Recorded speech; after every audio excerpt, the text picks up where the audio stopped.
Bonjour tout le monde, je suis contente de vous voir aujourd'hui, c'est lundi, c'est sport. On vous parle de rugby, un ballon ovale, ok, mais encore une troisième mi-temps, paraît que c'est la plus importante. En tout cas, moi, c'est celle que je vais certainement préférer. On vous parle de la Suisse, équipe nationale qui joue au très haut niveau. Cyril Lin, joueur de cette équipe, mais également du RC Nyon, sera avec nous sur le plateau. On parle également de ce début de saison du RC Nyon qui sera pour tout bientôt. Plein de rugbymen seront avec nous sur le plateau, juste là, derrière.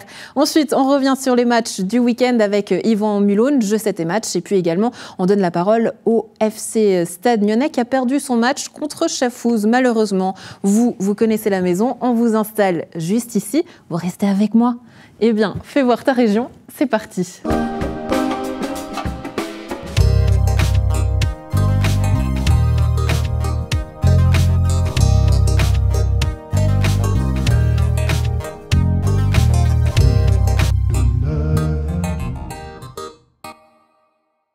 Et on commence ce rendez-vous sportif avec des images. Ce week-end, le Stade Lyonnais s'est incliné à domicile face à Chafouz, 0-1. Vendredi soir, les jaunes et noirs pointent à nouveau tout en bas du classement de la Challenge League. Mais pas de panique, la saison est encore longue et 15 matchs sont encore à jouer pour permettre d'éviter une relégation. Retour sur le match en compagnie d'Yvan Mulhoun.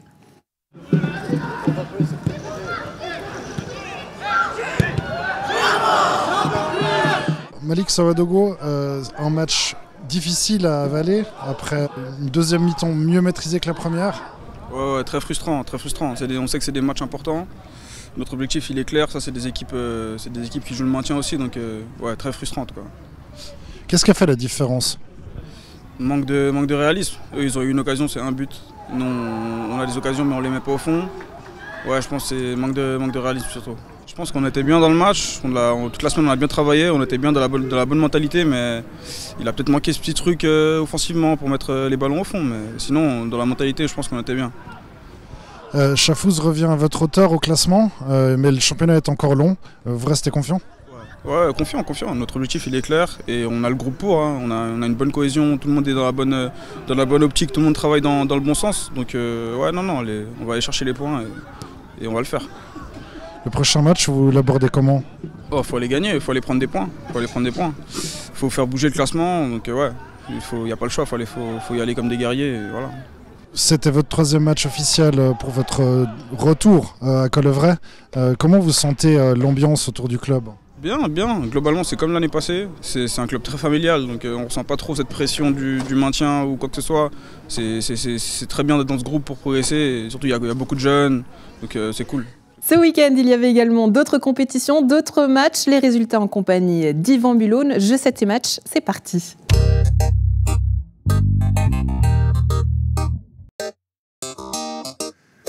Au menu du jeu 7 et match du 10 février, outre le basket qui a vu les clubs lyonnais de Ligue Nationale A s'imposer chez les dames et s'incliner chez les messieurs, l'actu sport du week-end, c'était d'abord du judo avec une manche de Coupe d'Europe en Italie. 18 nations étaient représentées à Gênes et les judokas de la côte se sont illustrés, notamment les frères Cory. L'aîné des Pranginois, Timéo, accueillit une belle 7e place en moins de 60 kilos. Son frère Silvano, lui, en kimono bleu lors de son combat final, a fait encore mieux en cueillant une excellente 3e place chez les moins de 55 kilos. Un classement qui lui permet de valider son ticket pour les prochains championnats d'Europe et pour le Festival olympique de la jeunesse. Bravo à lui.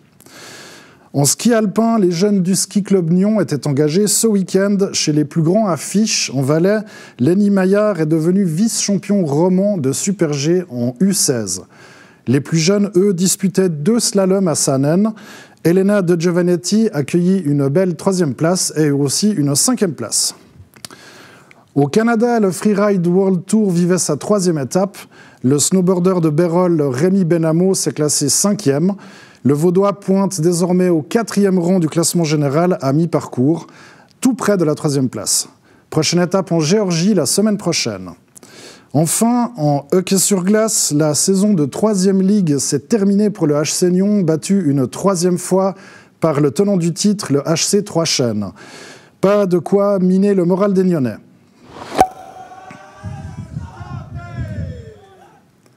Prochain rendez-vous, la journée de gala du HC Nyon, le 1er mars. Voilà, c'est tout pour cette édition de Jeu 7 et match. Rendez-vous lundi 17 février pour la prochaine. Salut! Le mois de février est l'un des points de chaud pour la saison du rugby. C'est le tournoi des 6 nations occupe le devant de la scène et tient en haleine les fans du ballon ovale à travers l'Europe. La Suisse, elle, découvre le haut niveau en disputant le Rugby Europe Championship. Après 2 défaites écrasantes, la Suisse peut-elle encore rêver d'une finale et d'une Coupe du Monde? On en parle avec notre invité Cyril Lin, s'il vous plaît. Bonjour. Bonjour. Bonjour Cyril, sous les applaudissements du public, les collègues sont là. Alors là, pour l'instant, je suis obligée de vous recevoir un petit peu seul parce qu'on va parler de cette équipe suisse dont vous faites partie. D'ailleurs, combien de membres, combien de joueurs du RC Lyon font partie de cette équipe? Dans le groupe des 28, on était 2 ce week-end, mais sinon on est monté à 4-5 joueurs par le passé. Ouais. Ce qui est très joli, c'est que vous faites ces voyages. On va vivre un petit peu cette compétition en votre compagnie. Donc vous allez, vous revenez, pas trop fatigué, ça va? Non, ça va. Bon, là, on était à Yverdon, donc on n'était pas très loin. Mais c'est vrai que le week-end passé, en rentrant de Géorgie, c'était un peu plus compliqué. Le dimanche, en famille, un peu fatigué du voyage. On va revenir sur ces matchs. C'est vrai que c'est une très jolie occasion pour la Suisse de jouer avec les plus gros du rugby. Finalement, c'est une aventure aussi, ces voyages. Mais pour l'instant, 2 grosses défaites, des défaites écrasantes. 110-0 face à la Géorgie il y a 2 week-ends. Et puis ce week-end, face à l'Espagne également, un 43-13. Est-ce que c'est des surprises pour vous? Alors le score est toujours large, surtout la Géorgie, ça fait mal de prendre 110 points, je crois que c'est peut-être la première fois que ça arrive à tous les joueurs. Maintenant, après on sait que la Géorgie domine cette compétition depuis des années. Il y a énormément de joueurs professionnels qui évoluent en France, donc ça reste une très belle équipe, elle pourrait vraiment batailler avec le niveau du dessus. Et après l'Espagne a été un peu plus à notre niveau, on a eu quelques occasions qu'on a gâchées. Et ça fait un score un peu large, mais on aurait pu sortir avec un score plus serré et voire peut-être l'emporter sur la fin. Comment vous vivez ces matchs? Parce que moi, j'ai l'impression, en regardant depuis du point de vue externe, qu'il y a une sacrée injustice. Finalement, c'est que cette équipe suisse, elle n'est pas du tout professionnelle.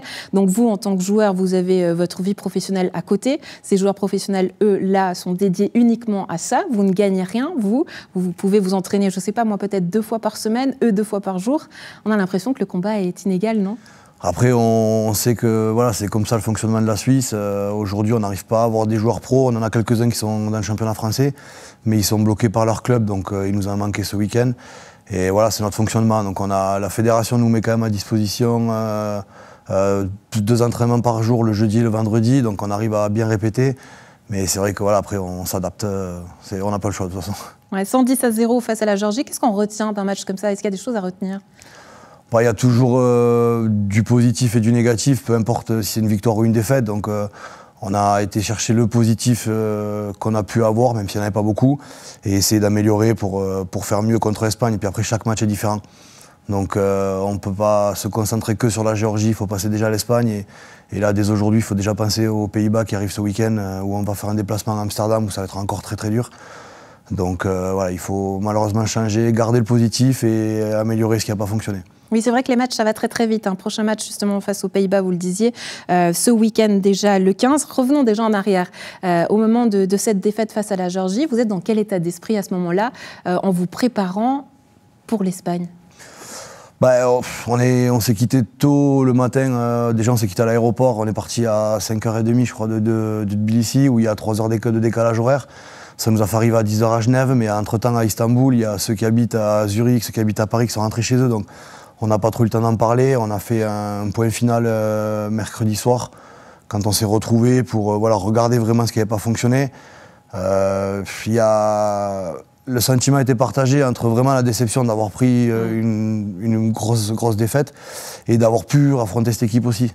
Parce que ça reste quand même rare, il y a peu de monde qui l'a joué. Je crois que le seul match qu'il y a eu contre la Géorgie pour l'équipe suisse, c'était dans les années 90, je crois 98 il me semble. Donc on sait que à ce niveau-là, il y aura peut-être l'année prochaine et après, on ne sait pas trop parce que les Géorgiens ne sont pas faits, je pense, pour baisser de niveau par rapport à nous. Donc à voir comment ça se passera pour la suite. Oui, vous arrivez justement du coup dans les vestiaires face à l'Espagne ce week-end, match à domicile. Là, j'imagine qu'il y avait une autre ambiance forcément parce que là, vous jouez chez vous, vous jouez à la maison. Ouais, le stade était vraiment rempli pour la première fois. Je crois qu'on a passé la barre des 3000 spectateurs à Yverdon. Il faisait beau, toutes les conditions étaient là et voilà. Donc après, on a vraiment très bien travaillé cette semaine. On a fait des entraînements de qualité, on y a cru tout le match. Même si après on savait que ça allait très vite, que l'équipe d'Espagne aussi a raté les 2 précédentes Coupes du Monde, donc ils ne voulaient pas se rater là. Voilà, donc on avait quand même beaucoup d'espoir et même pendant le match, on est jusqu'à la fin. Mais bon, après, à un moment donné, il faut se rendre aussi à l'évidence qu'il y en a qui sont plus forts que d'autres. Ouais, mais gardons le positif justement. Qu'est-ce qui s'est amélioré déjà entre ces deux matchs? Sur la combativité, après voilà, les profils des deux équipes sont différents aussi, mais on a eu plus de ballons qu'en Géorgie, on a pu mettre notre jeu en place. On a eu pas mal de déchets en touche qui nous a pas non plus aidés. La mêlée, on a bien tenu. Voilà, il y a beaucoup de points positifs aussi. Après, c'est en défense, quand ça va vite comme ça. Comme vous dites, ils s'entraînent tous les jours. Ouais. Eux, ils sont en train de se préparer déjà aujourd'hui. Nous, on est rentrés chez nous, on va se retrouver mercredi. Voilà, c'est assez complexe aussi. Prochain départ, donc, pour ce match du Pays-Bas. Le départ, c'est pour quand? Mercredi soir. Mercredi soir. On a rendez-vous à l'aéroport à Genève à 15h30. Ouais, c'est intense quand même. Ouais, c'est compliqué. Rentrer à la maison, reprendre le travail, repartir, refaire la valise. Voilà. Mais c'est des bons moments quand même. De manière personnelle, est-ce que vous avez le temps de réaliser un petit peu ce qui se passe? Parce que j'imagine que c'est un rêve de gosse aujourd'hui de vivre ce que vous vivez. Il faut rester compétitif, il faut avoir le mental où on est concentré. Est-ce que vous avez le temps de réaliser tous ces voyages, tous ces jeux, tout ce rêve de gosse que vous vivez? Bien sûr. Après, on prend le plaisir à chaque fois d'y aller. C'est toujours un moment particulier. On fera vraiment le bilan à la fin et c'est là qu'on savourera. Moi, en Géorgie, me retrouver là-bas, à 40 ans sur le terrain, même si le match a été très très compliqué pour moi, c'est une satisfaction de pouvoir être là avec les efforts que j'ai pu faire pour être prêt physiquement. Même s'il en manque encore un petit peu, il faut continuer à travailler. Donc voilà, on savoure tous ces moments-là, tous ces moments de partage, d'échange que l'on a aussi. Et c'est de bon augure après, parce qu'une fois que ça sera fini, il faudra continuer avec le club et on sera prêt physiquement. Parole de sage, vous l'aurez remarqué à la maison. Si on reprend cette compétition, c'est notamment une chance pour la qualification pour la Coupe du Monde 2027 en Australie. Est-ce que la Suisse peut encore y croire? Alors les 4 premières places pour la qualification directe sont fermées maintenant, ça y est, on connaît les 4 qualifiés. Et il reste une 5e place à aller chercher pour espérer un tournoi de repêchage derrière.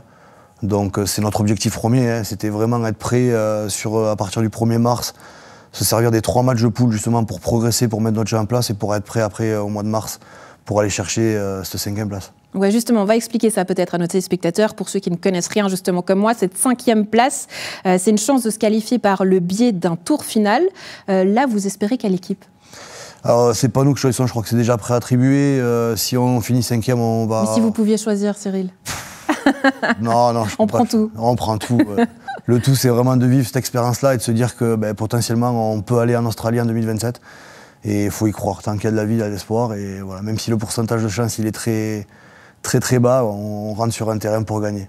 Ben voilà, qui est dit. En tout cas, nous, on croise les doigts, vous nous faites rêver dans cette Coupe de Suisse. On est derrière vous à fond. Et vos collègues aussi du RC Nyon rêvent également avec vous. D'ailleurs, ils sont là, ils vont nous rejoindre sur le plateau en compagnie du coach Jocelyn Lapierre, puisqu'on va parler de la saison du RC Nyon. Bonjour messieurs. Bonjour Andrea. Toujours sur les applaudissements des collègues. On adore. Jocelyn, Édouard, bienvenue. Un petit mot déjà quand vous voyez Cyril, j'imagine que c'est la fierté d'un coach. Oui, j'étais au match ce week-end, donc c'est des super moments à vivre. Surtout, il est plutôt sur la fin de la carrière, donc on apprécie encore plus tout ça. Et je sais qu'il fait tout ce qu'il faut pour être au niveau, donc c'est top. Ouais, Édouard, de quel œil vous voyez ça? De quel œil vous soutenez vos collègues qui partent pour ces voyages et qui sont à fond dans cette compétition? On les soutient de loin ou de près déjà, donc c'est une bonne chose parce qu'on n'était pas très loin pour aller le soutenir ce week-end. Après, c'est forcément un plus aujourd'hui d'avoir des internationaux dans une équipe, ça permet d'élever le niveau collectif, donc c'est toujours bon à prendre. Le RC Nyon, justement, reprise du championnat le 8 mars à Zurich. C'est quoi les objectifs de cette saison, Jocelyn? L'objectif, c'est d'aller chercher les 4 premières places pour se qualifier et continuer de construire le club et de le poser, on va dire, dans le haut du championnat. Avant le championnat, on a un match de coupe le 22 février qui arrive vite. Donc oui, après, ça va très vite passer. Le championnat est plus dense cette année, donc il termine plus tôt, fin mai. Donc on aura des matchs assez importants qui vont arriver vite. Édouard, des matchs importants, une saison plus dense. Comment on s'y prépare? Saison après saison, le rugby en Suisse, ça grimpe fort, on le sait. C'est renforcé notamment par des personnes qui arrêtent ou qui arrivent de France ou d'ailleurs. Donc forcément, c'est de plus en plus dur. Chaque saison, c'est de plus en plus dur. Donc on essaye de retrouver la dynamique qu'on a eue l'année passée en étant champion. C'est difficile. Ça passe par du présentéisme et aussi avoir quelques acteurs qui fédèrent autour d'eux et qui permettent de retrouver tous toute cette cohésion qui nous a fait gagner la compétition. Oui, il faut du présentéisme, Edouard, c'est ce que vous dites. Jocelyn, qu'est-ce qui fait qu'aujourd'hui les joueurs sont absents? C'est le fait de devoir conjuguer, on le disait tout à l'heure avec cette équipe professionnelle, le monde du travail, le fait d'être aussi papa pour certains et de devoir conjuguer avec tous ces engagements-là? Oui, tout à fait. Il y a plusieurs raisons, évidemment, mais la première, c'est qu'aujourd'hui, le rugby en Suisse reste amateur. Quand on prend par exemple un exemple d'une sélection nationale, qu'on vous demande de partir quasiment 1 mois et demi et que vous, dans votre vie professionnelle, vous avez 4 à 5 semaines de congé, qu'est-ce qu'on priorise? Est-ce qu'on priorise des moments sportifs? Est-ce qu'on priorise les vacances d'été avec la famille? Ça, c'est des vraies questions sociales et sportives. Et c'est bien aussi que la fédération, les clubs essayent de travailler ensemble parce qu'il y a d'autres solutions aussi à mettre en place pour aller petit à petit vers un professionnalisme, certainement en Suisse, dans plusieurs années, mais à construire. Donc les raisons, elles sont là. Après, il y a aussi les choix de chacun. Il y a une vraie diversité sportive en Suisse, notamment l'hiver. On sait qu'il y a une culture du ski, il y a une culture des sports d'hiver. Donc on a aussi des personnes qui sont un peu moins présentes sur une intersaison qui est toujours très importante par contre à préparer. Ouais, Cyril, selon vous, qu'est-ce qui manque à la culture du rugby pour qu'elle soit reconnue? Quelle est cette reconnaissance-là en Suisse? Je pense qu'il faudrait déjà qu'on arrive à jouer plus. On a 2 championnats en un, on joue de septembre à novembre, les terrains sont fermés, puis on reprend de mars à juin. Et pour ne pas perdre ne serait-ce que les enfants, pour les habituer aussi à rentrer dans ce monde-là, il faut vraiment essayer de pouvoir jouer tous les week-ends. Et c'est-à-dire d'avoir une trêve plus courte aussi qui ferait qu'on continue à s'entraîner. Parce que venir t'entraîner de faire des préparations physiques 2 fois dans la saison, pendant 2 mois et demi, sans match, sans rien, c'est dur de motiver les joueurs. Donc il y en a beaucoup qui reviennent quand les matchs approchent. Ouais, si on reprend la saison dernière, il y a eu ces 3 défaites à la suite à la maison qui ont été fatales avant la pause. Est-ce que ça a pesé sur le moral de l'équipe, Edouard? Forcément que ça pèse sur le moral de l'équipe parce que se déplacer en tant que champion ou de recevoir en tant que champion, c'est toujours difficile. Maintenant, il va falloir se reconcentrer parce qu'il y a quand même quelque chose à aller chercher, que ça soit en coupe ou en championnat. Le rugby est fait de défaites et de victoires. Il faut savoir gérer aussi bien les défaites que les victoires pour pouvoir vivre des beaux moments à la fin. Maintenant, rien n'est impossible, mais ça passera par l'implication et la concentration de tous sur la fin de la saison. Oui, Jocelyn, c'est aujourd'hui parole de coach, si je dis ça comme ça. C'est quoi les plus et les moins du RC Nyon? Les plus, c'est qu'on est attractif, on a une vraie qualité rugbystique quand tout le monde est présent. On a, je pense, un des effectifs les plus importants de la LNA. On a de plus en plus de joueurs qui rejoignent Nyon, donc ça veut dire qu'il y a du travail qui est fait, il y a un club qui continue de se construire. Maintenant, les moins, c'est justement aussi sur tout cet environnement, ce qu'évoque Cyril, la densité des matchs, changer l'état d'esprit, dire que oui, on peut couper sur une intersaison de 2-3 semaines, mais comment on rend intéressant l'entraînement? S'entraîner, oui, mais pourquoi? Et quand on s'entraîne 2 mois et demi et qu'on joue le premier match début mars, ça peut faire long. Donc les gars priorisent et aujourd'hui, il y a une table ronde à faire aussi avec la fédération, avec les clubs. Les présidents de clubs aussi doivent se rapprocher de leur staff.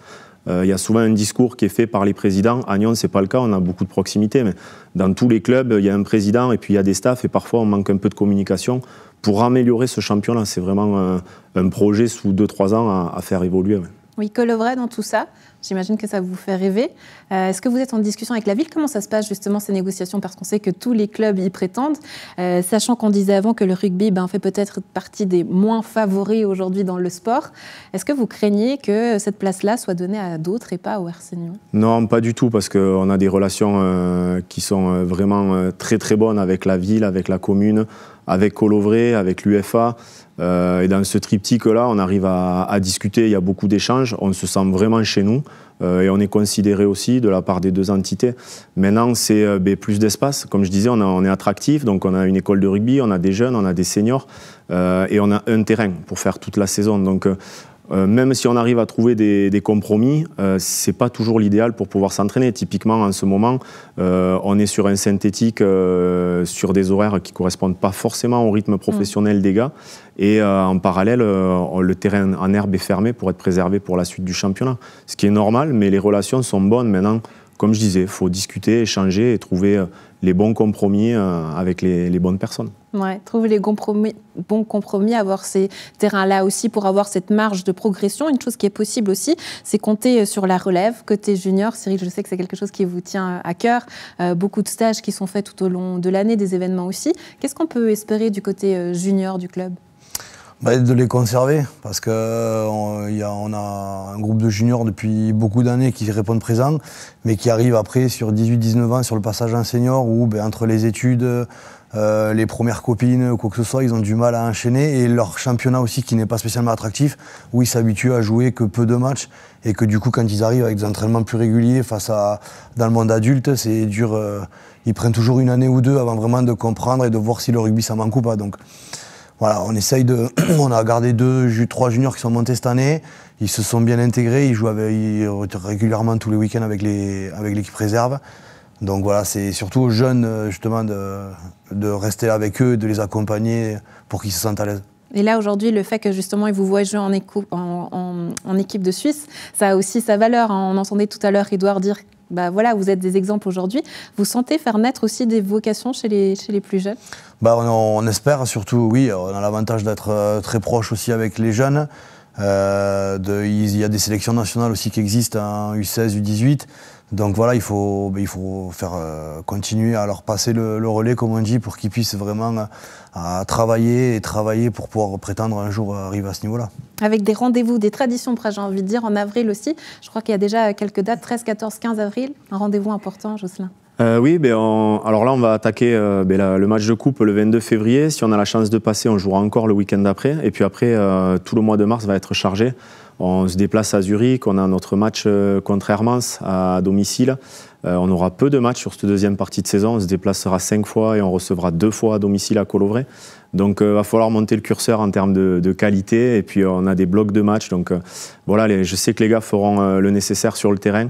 Hors du terrain, en dehors, ça vit très bien. Maintenant, il faut que toutes ces valeurs elles se retrouvent sur le terrain au bon moment. Voilà. Edouard, si vous avez le mot de la fin, si je vous donnais comme ça le choix d'une qualification en finale, cette finale pour cette coupe, pour cette saison-ci, vous voudriez la jouer contre qui ? Revanche contre Lausanne ? Alors non, c'était pas contre Lausanne à la finale, c'était contre Mais ça reste vos adversaires quand même préférés, je crois. Oui, bien sûr, il y a une petite rivalité parce que c'est le canton de Vaud, on va dire, mais non, j'ai pas de préférence. On va déjà tâcher de passer les étapes les unes après les autres. Ça serait bien déjà qu'on arrive à être dans les 4, qu'on prenne une place en demi-finale. Et puis après, tout est possible, donc on va pas aller chercher de préférence là-dessus. Et tout ça sous les applaudissements des collègues. Vous pouvez les gars. Allez, je vous laisse nous rejoindre en plateau parce que vous êtes là. Je ne sais pas d'ailleurs si le canapé va réussir à résister. Là, c'est le petit challenge pour moi pour Fais voir ta région. Voilà, le enseignant qui rejoint le plateau de Fais voir ta région. Ils sont tous là, les pirates avec nous. Et puis, on a grand plaisir à vous soutenir, les gars. Merci Cyril de nous faire rêver. Jocelyn, on est à fond derrière votre équipe. Andrea. Quand vous les voyez comme ça, ils sont beaux. Hein. On peut tout leur faire faire. Ah, ils sont beaux. Et puis, comme je dis, ça vit très bien en dehors du terrain. Maintenant, il faut qu'ils se régalent sur le terrain. Voilà, amusez-vous, les gars. En tout cas, nous, on a grand plaisir à vous suivre durant ces matchs. À très bientôt. Merci. Merci. Fais voir ta région, c'est terminé pour aujourd'hui. Belle suite de programme. Ciao, ciao.